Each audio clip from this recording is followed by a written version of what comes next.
I had been back in the fortress for 3 days before he looked at me, and even then he did not see me. I was carrying a tray. That was the first thing I had to learn again, after the glamour took.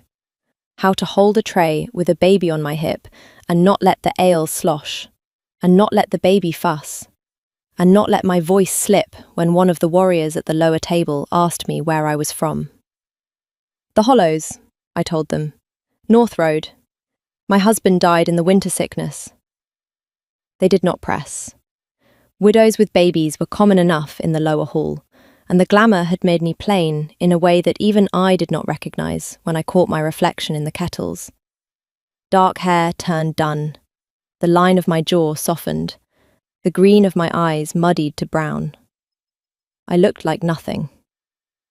I looked like a woman a king would walk past 100 times without noting. That had been the bargain. I had taken it. I had chosen this. The salt of the glamour on my tongue, the weight of my son slung against my ribs, the long road back to the fortress that had been my home, and was now a place I had to enter through the kitchens. I had chosen it because the alternative was Astrid Voss putting another goblet to my mouth, and this time finishing the work. I was 22 years old, by pack reckoning a woman grown twice over, and I had been the Alpha King's mate for 1 summer. He had not recognised me yet. He did, on the 3rd night, finally look up from his cup when I passed his table. A flick of the eyes, dark and surface deep, and his wolf made a sound under his breath that he did not seem to know he had made. A small, low sound. Not a growl, something nearer to a held breath. I kept walking. I did not turn around.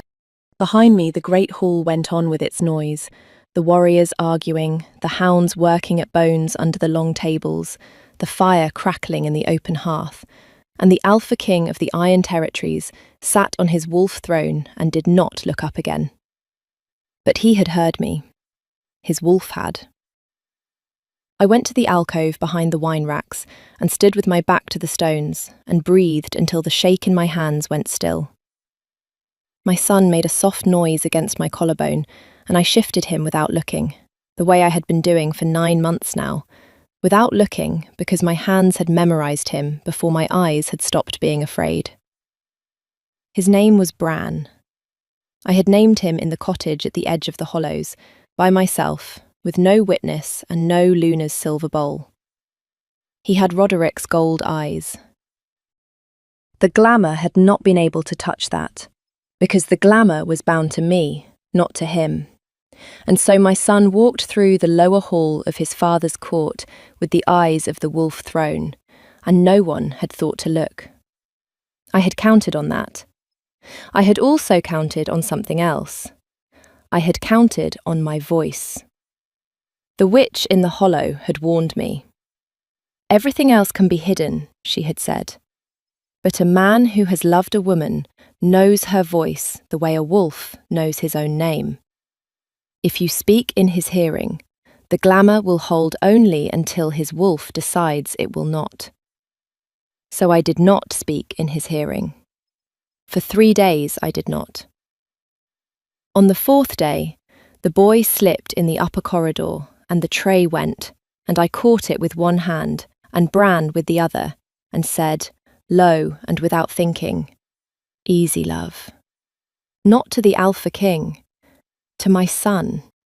But the corridor carried, and the Alpha King was on the other side of the wall in the council chamber, with the door propped open for the wind, and I heard the scrape of a chair so violent that one of the council startled and asked his pardon. And I knew, then, with the cold certainty of a woman who has been waiting for a wolf to find her, that I had 3 minutes at most before he came into the corridor. I did not run. I picked up the cups, I straightened my apron, I shifted Bran higher on my hip, and I walked, calmly, toward the kitchen stair. I did not make it to the stair.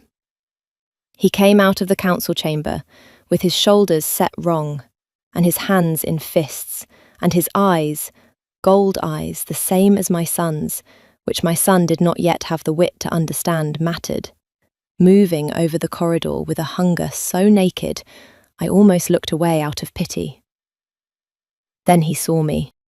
He saw a kitchen woman with a child, and his face did the thing his face had been doing for 9 months, the thing I had heard whispered about from every corner of the lower hall, the small contraction at the temple, the half a breath taken and abandoned, the eyes going dead again. He turned to walk past me. His wolf did not. His wolf stopped 3 paces from me and went still in a way I have never seen a wolf go still. Not threat still, not hunt still, listening still, waiting still, the way a dog waits at a door for a step he knows. The Alpha King stopped also, because his wolf had stopped, and his eyes came back to me, confused. "Have we met?" he said. His voice was rougher than I remembered. He had not slept enough, for 9 months by the look of him. "No, my lord," I said. I kept it light. I kept it hollow-accented. I kept my eyes on the stones of the floor, because the witch had warned me about eye contact too, and because I did not trust my own face. He did not move. His wolf did not move. "Your name," he said. "Mira, my lord," I said. It was close enough to my own name that I would answer to it without flinching, and far enough that it would not catch in his ear. "Of the Hollow, kitchen." "Mira." He said it the way a man says a word he is testing for fit. I felt it in my throat. I felt his wolf, somewhere under the surface of him, lift its head. "My lord," I said, "the tray." I lifted the tray slightly, a small gesture, a working woman's apology for occupying a king's corridor. He stepped aside. He did not stop watching me as I passed, and his wolf walked the length of the corridor at his heel and did not look away from me. And at the turn of the stair I heard him say, almost to himself, almost to no one, "That child has my eyes." And then, after a pause that lasted longer than any pause in my life, "Many wolves have those eyes." He said it as if he were correcting himself, as if he had said something foolish in front of a council he respected. The voice was steady. The hand on the rail of the corridor was not. I went down the kitchen stair with Bran on my hip, and I did not look back. And when I reached the second turning where the wall hides the corridor above, I sat down on the cold stone, and I put my forehead against my son's hair, and I waited for the shake to leave my hands. It did not leave them for a long time. The thing I had not expected in all the planning was that he had built a chair for me. I learned it in the lower hall on the 5th night, when one of the older kitchen women told the story over the bread. The Alpha King, she said, had refused to take a new Luna in the 9 months since the old one died in childbed. The advisors had brought him 3 women of suitable houses, and he had turned them away without rising from his throne. And at the long table, where the Luna's seat ought to have been removed and the bench restored, the chair still stood. Carved high-back oak, the wolf and moon at its crest, set untouched beside the throne. He took his meals beside an empty chair every night. He spoke to it sometimes, the older woman said. Not in front of the court, but the page who served his wine had heard him, once, ask the empty chair a question about a council matter, and then sit listening as if he expected an answer. The kitchen woman crossed herself and said it was grief, and grief in an alpha was a kind of madness, and the pack was waiting for him to come back from it. I did not eat that night. I sat in the alcove with Bran asleep in my lap, and I did not eat, and I did not weep, because if I wept, the glamour would lift, and the witch had said, "Not until you are ready," and I was not ready yet. He thought I had died in childbed. I had known that.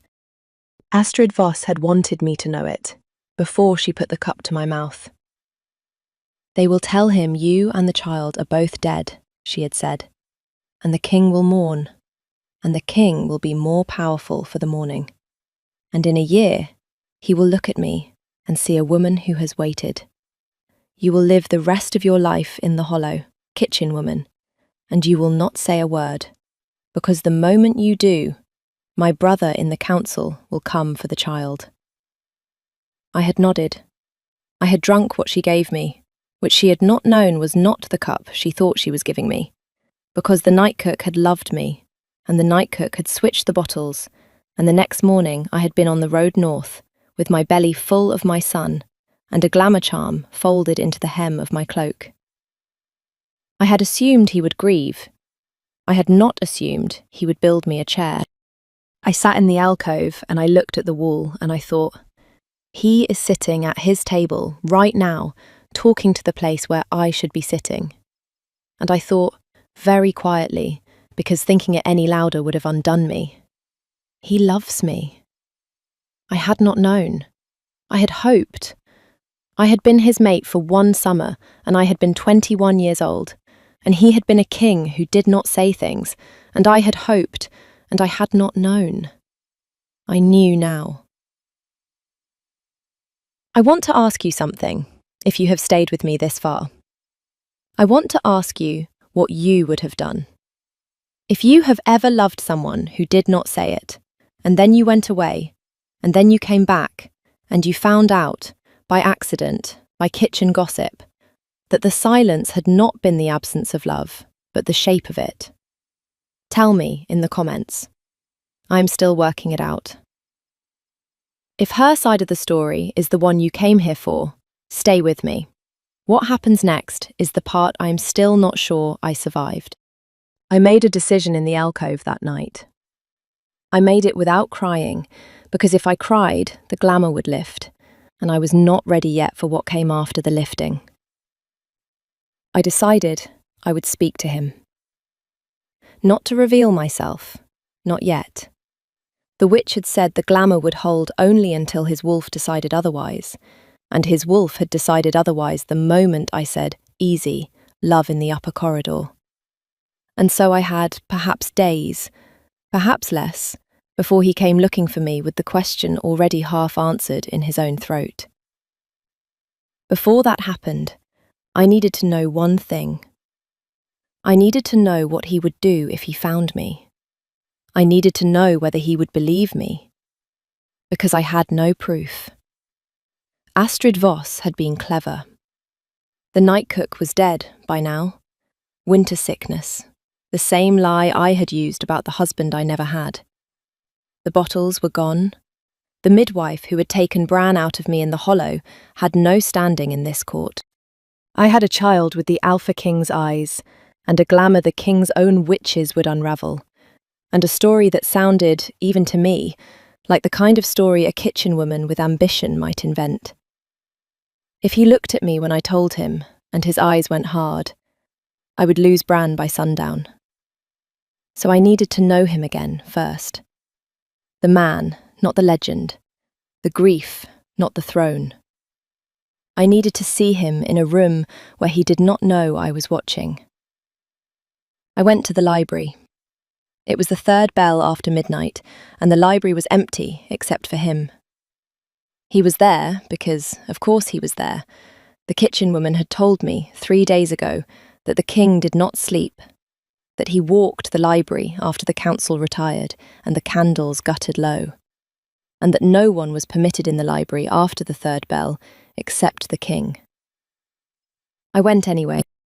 I left Bran asleep in the kitchen alcove with the night cook's daughter, who was not the night cook, but who had her grandmother's eyes and her grandmother's mouth, and who I had decided to trust on instinct, which was the only currency I had left. I went up the back stair barefoot. I went in the eastern door, which the librarians forgot to lock because they were old men and the king did not punish them for it. I went down the long aisle of histories, and I stopped at the second pillar, where the shelf met the alcove, and I stood in the shadow there, and I watched him. He was at his table at the far end, a single candle, a stack of parchment. He was writing. He was writing the way a man writes when he has been writing the same letter every night for 9 months and has stopped expecting anyone to read it. I stood in the shadow at the second pillar and I watched my husband write a letter to me. I could not see the words. I did not need to. I could see his hand. I could see the way he stopped, sometimes, and set the quill down very carefully and put his face into his palms, and then picked the quill up again and kept writing. I could see the stack at his elbow. It was high. It was many months high. I had thought I knew what I had come here for. I had been wrong. A long time passed. I do not know how long. The candle burned down a finger's length, and then another, and at some point he set the quill down and did not pick it up again. And he reached across the table and pulled the stack of letters toward him. And he did the thing I had not been ready to see. He read one. He read one aloud, very quietly, to no one. He read it in the voice a man uses when he believes a woman is listening, and he has decided to speak to her anyway, even though he knows she is not. I caught only fragments. The south wing is finished, the way you wanted. Bjorn brought his daughter to court, and she has your laugh. I cannot find a word for what the chair does to me every night, but I have stopped looking for the word. I stood in the shadow at the second pillar, and I bit the inside of my own cheek until I tasted iron, because if I made a sound, the glamour would shake, and I was not ready yet. He folded the letter. He set it on top of the stack. He put one hand flat over the stack as if to hold it down, and then he said, into the candlelight, into the empty room, into the place where his wolf knew I was. Mirror. He said it like a man who has just realised something he is not yet allowing himself to know. I did not breathe. He did not turn his head. He said, after a long moment, in the same quiet voice, I do not know why I said that name. He sat for a while longer. Then he stood. He took the stack of letters and he put them into the iron-banded chest at the end of the table, and he locked it with a key on a chain at his throat, and he walked out of the library through the western door without looking at the second pillar. He knew I was there. His wolf had known. He had let me go. The next day, Astrid Voss came down into the kitchens. She had never been in the kitchens. She came in the morning with 2 of her women in a riding cloak the colour of plum wine, and she stood in the doorway of the lower scullery, and she looked over the kitchen women the way a hawk looks over a field. I had bran on my hip. I had flour on my forearms. The glamour was holding, just, and I kept my eyes on the bowl I was kneading. You, she said. The new one. Hollow girl. I looked up. I did the bob a kitchen woman would do. My lady? Your child. She came across the kitchen. She did not look at me. She looked at Bran. She looked at Bran with the precise, calm attention of a woman counting coins, and her face did not change. And then her face did change. A single line at the corner of her mouth, and I knew, with the same cold certainty I had felt in the upper corridor, that Astrid Voss had recognised my son's eyes. How old is he? She said. 8 months, my lady. Where was he born? The Hollow, my lady, by the road. His father? Dead, my lady. Winter sickness. She held my eyes for the first time. Her face was very still. Hers was the face of a woman who was running, behind her eyes the same calculation I had run myself. Who is this woman? How did she come here? What does she know? How fast can I make this go away?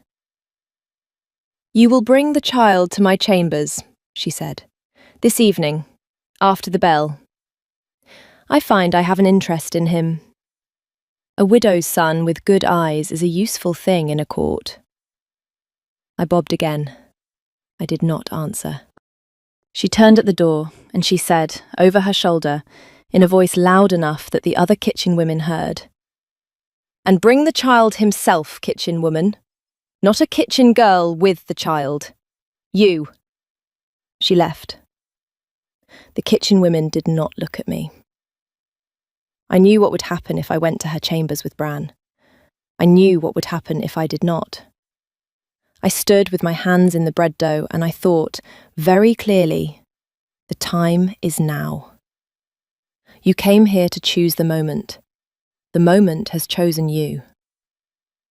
I lifted Bran out of the sling and I held him against my shoulder and I walked out of the kitchens with Flower still on my arms. And I went up the back stair and I crossed the corridor where I had said, "Easy, love."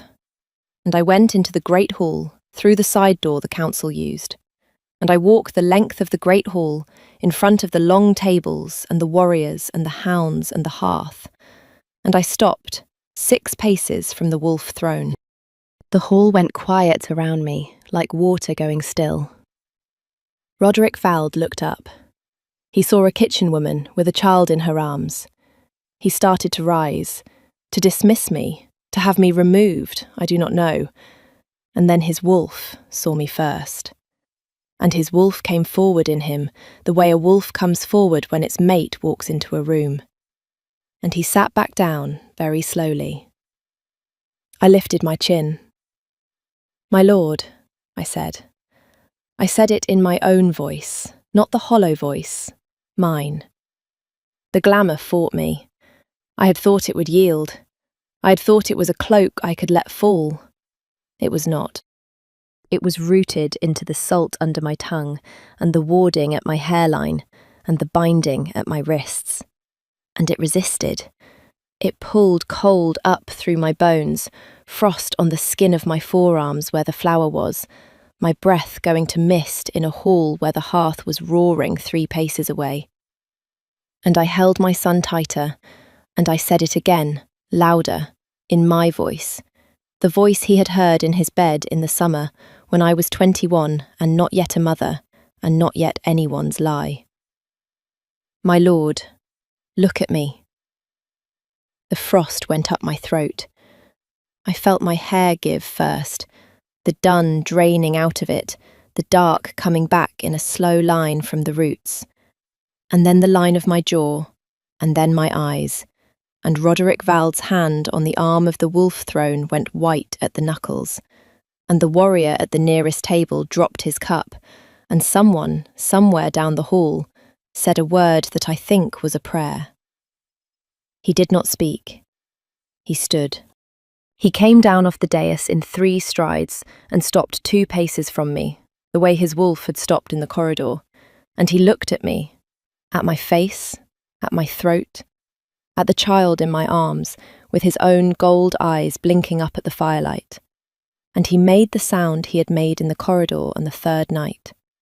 The small, low, listening sound. And then he made another sound that was not a sound any king should make in front of his court. He went down. The Alpha King of the Iron Territories, in front of his council and his warriors and his hounds, and the empty chair beside the throne, went to his knees on the stones of the great hall. He did not reach for me. He did not reach for the child.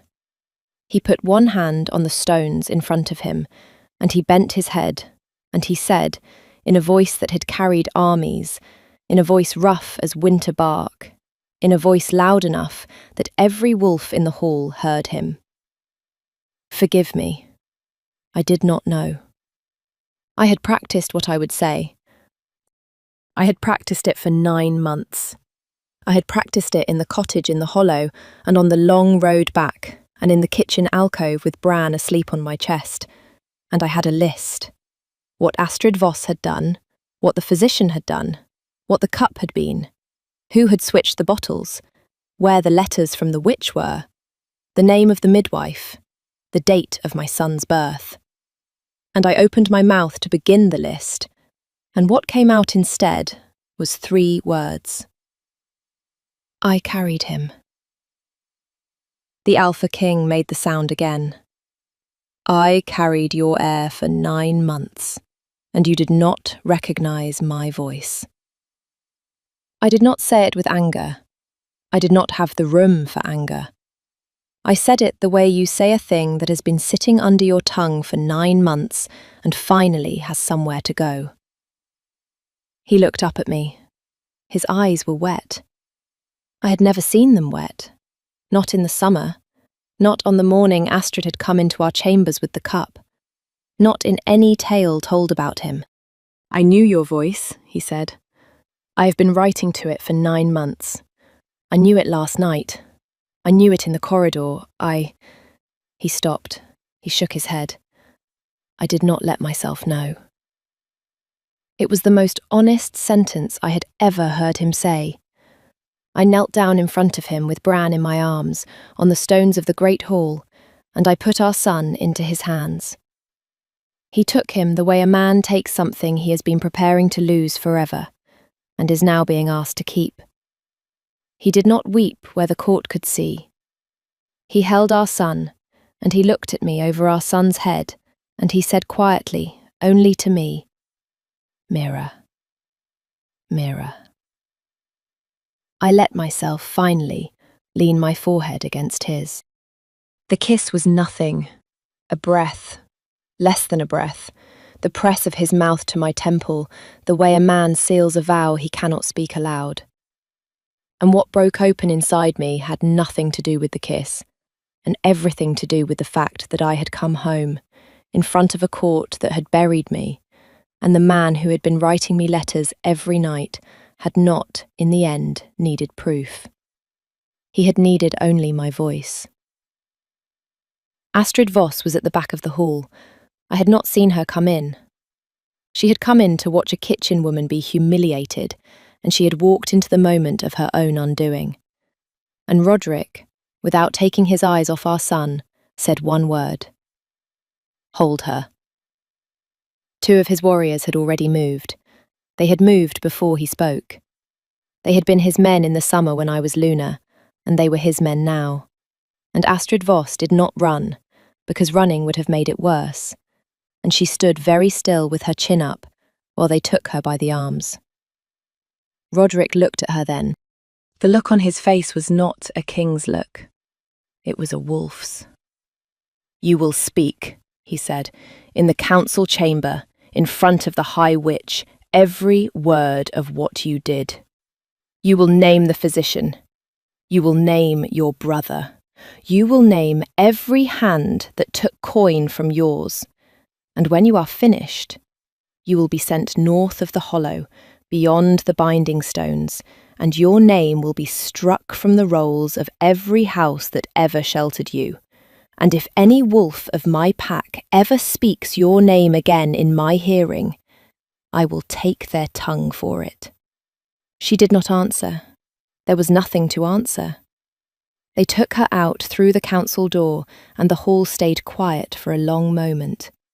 And then a single warrior at the long table, Bjorn, who had been Roderick's second since they were boys, stood up and lifted his cup and said, in a voice that shook only at the very end, To the Luna and the Heir. The hall stood, the whole hall. I have never, in all my life, before or since, heard a sound like the sound of a great hall of wolves standing for me with their cups raised. And I have never, in all my life, before or since, watched a king put his face into the hair of his son and weep silently in front of his court, because he had been given back the thing he had been writing letters to for 9 months. 3 months later, the south wing was finished. Roderick had built it for me in the first weeks of our marriage and never told me. I had thought it was for a guest wing, in the summer when I was 21 and easy to surprise. After I was gone, he had finished it anyway.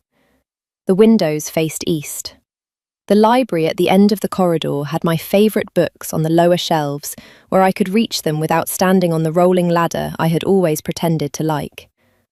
The chair at the long table was still there, the wolf and moon at the crest, the high back. He did not have it removed when I came home.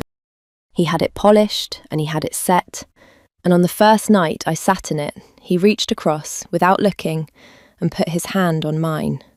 And the court, which had been watching the empty chair for 9 months and was now watching the chair filled, let out a breath together that I do not think any of them noticed they were holding.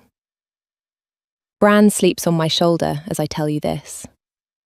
The Hollow Witch sent a letter at midwinter. Did the glamour break clean, she had asked, and I had written back, it broke the way a thing breaks when it has done its work.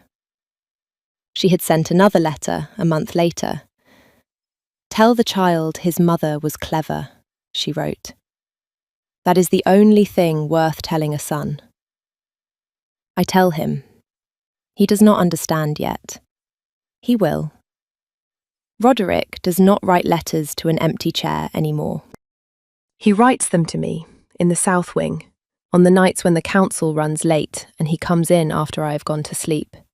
And he leaves them on the pillow next to mine, and I read them in the morning while the sun comes up over the east windows, and the chair beside the throne is no longer empty, and the man who did not say it in the summer when I was 21 has, in the end, learned to write it down. Tell me, did you see the chair before he did? Did you know what it meant when she walked into the hall and said, "Look at me"? Where are you listening from tonight? And what was the moment that made you stay? I want to know. I am still working out what the whole of it meant, and the comments are how I learn. If you want her side of the story, and there is more of it, there is always more of it, stay with me. Subscribe so the next one finds you. I will be here. I have a chair now. I am not getting up.